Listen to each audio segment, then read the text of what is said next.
আবারও রঙিন হয়ে উঠছে পুড়ে যাওয়া বিভিন্ন স্থাপনা। রাজধানীর দেয়ালে ও পিলারে রঙে রঙে নতুন দিনের বার্তা দিচ্ছেন শিক্ষার্থী ও স্বেচ্ছাসেবীরা। দেশ গড়ার প্রত্যয় জানিয়ে আঁকা হচ্ছে গ্রাফিতি। আন্দোলনে ভেঙে পড়া সব অবকাঠামোকে নতুন রূপ দিতে স্বতঃস্ফূর্তভাবে কাজ করছেন অনেকেই।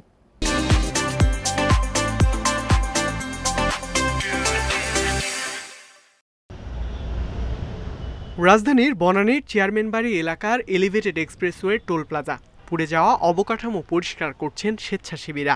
রং দিয়ে চলছে নতুন রূপ দেওয়ার চেষ্টা। উপর থেকে ঝোলানো লম্বা ব্যানারে লেখা হয়েছে দেশ সংস্কারের বাণী।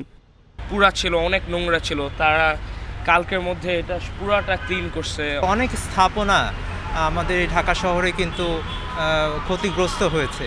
তো আমরা স্থাপনাগুলোকে নিয়ে ভাবছি যে কি করা যায়। পুড়ে যাওয়া যে চিহ্নগুলা, এগুলা কুৎসিত একটা চিত্র দীর্ঘদিন ধরে চোখের সামনে আসছে, সেটা থেকে বের করে নিয়ে আসার জন্য একটা নতুন ধারার যে বাংলাদেশ, সেখানে উজ্জীবিত করার জন্য এটা কোনো সিরিয়াস কাজ না, বাট এটা একটা সিম্বলিক কাজ।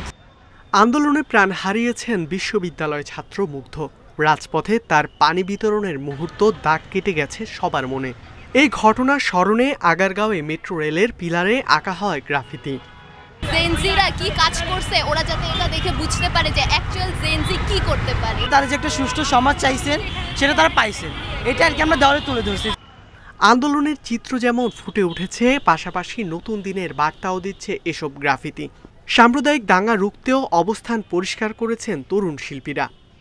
হিন্দু মুসলিম বিভিন্ন ধর্ম নিয়ে যে দাঙ্গাটা হচ্ছে, এই দাঙ্গার বিরুদ্ধে আমরা আমাদের ভয়েসটা রেজ করছি। দেশের আইন শৃঙ্খলা রক্ষা করা বাহিনী যদি আপনার আসে, তাদেরকে আমরা সহযোগিতা করতে রাজি আছি।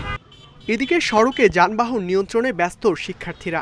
নির্দিষ্ট লেনে গাড়ি চলাচল নিশ্চিত করা, লাইসেন্স চেক এবং পথচারীদের নিরাপদ পারাপারে সাহায্য করছেন তারা।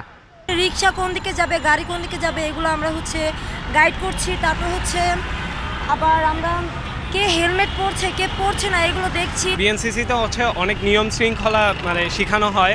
আর যেমন দেখা যায় যে এই ট্রাফিক নিয়ন্ত্রণ করতে আমাদের অনেক নিয়ম শৃঙ্খলার মধ্যে থাকতে হয়। সবাই অনেক অ্যাপ্রিসিয়েট করতেছেন। আমরা চাই এরকম আরও অ্যাপ্রিসিয়েশন। আমাদেরকে বিনামূল্যে অনেক খাবার, অনেক পানি, এবং এটা আসলে মানুষের দোয়া। শিক্ষার্থীরা হয়তো খুব দ্রুতই তাদের নিজ নিজ ক্যাম্পাসে ফিরে যাবে, কিন্তু শৃঙ্খলার যে দৃষ্টান্ত এই কয়দিনে তারা স্থাপন করেছেন তার যুগের পর যুগ অব্যাহত থাকুক, এমনটাই তাদের প্রত্যাশা। ইকরামুল কবির, ইন্ডিপেন্ডেন্ট নিউজ, ঢাকা।